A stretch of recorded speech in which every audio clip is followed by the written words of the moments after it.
Hello friends, मी ज्योत्स्ना खानविलकर माझ्या चॅनलवर आपल्या सर्वांचं मनापासून स्वागत करते. आय होप सर्व आनंदात असाल. आज आपण सोयाबीनची मटणासारखी अगदी भाजी बनवणार आहोत. तुम्ही त्याला कालवण देखील म्हणू शकता. मी इथे सोयाबीन 1 तास गरम पाण्यामध्ये भिजत घातलेत, त्यामुळे ते थोडे सॉफ्ट झालेत पहा. आता आपण हे सर्व पाण्यातनं ना स्क्वीज करून काढणार आहे. पिळून असं पाणी सगळं पाणी पिळायचं, पाणी फेकून द्यायचं ते.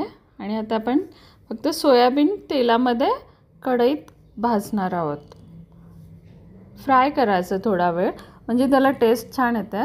त्यासाठी त्याच्यामध्ये 1/2 टीस्पून मी मिरची पावडर टाकली आहे, चिली पावडर, आणि थोडंसं मीठ टाकलं आहे. त्यामुळे ते सोयाबीनला ना हे सर्व लाल तिखट आणि मीठ लागलं ना ते टेस्ट छान येते. इथे मी ओलं खोबरं खोवून घेतलं आहे वेळीवर, आणि छोटा मीडियम आकाराचा कांदा उभा कापून घेतला आहे. आता आपण ओलं खोबरं थोड्याशा तेलामध्ये भाजूया.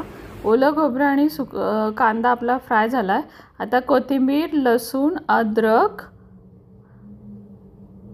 आणि कांदा भाजलेला आणि खोबरं भाजलेलं या सर्वांचं ना आपण एकत्र वाटण करणार आहोत. एकत्रच करायचं. आता आपलं हे वाटण रेडी झालेलं आहे. पॅन गरम झाला आहे, त्याच्यामध्ये मी तेल घालते. तेल थोडंसंच गरम झाल्यावर लगेच आपण कांदा लसूण मसाला घालतो आहे. कांदा लसूण मसाला सर्व मसाले असल्यामुळे ना मी वेगळा गरम मसाला नाही घालत. तुम्ही वेगळा गरम मसाला देखील घालू शकता. आता मी हे तेलामध्ये थोडा वेळ फ्राय करते. त्याच्यामध्ये आपण हिरवं वाटण घालायचं, त्यामुळे तरी छान येते. आता हे वाटण चांगलं मसाल्यामध्ये मिक्स करायचं. तेल सुटेपर्यंत आपण हे छान मिक्स करणार आहे. ह्याला तेल सुटलं आहे थोडंसं. त्याच्यामध्ये आता आपण मीठ देखील घालणार आहे. थोडंच घालायचं, वाटणाला चव येईल तेवढंच. पहा, मस्त आपलं तेल सुटलेल्या वाटणाला. आता याच्यामध्ये आपण फ्राय केलेले सोयाबीन घालूयात. सोयाबीनच्या वड्या देखील फ्राय करायच्या मसाल्यामध्ये, म्हणजे तो मसाला त्या सोयाबीनच्या वड्यांमध्ये गेला पाहिजे. मग त्याच्यामुळे ती चव छान उतरते त्याच्यामध्ये कालवणात.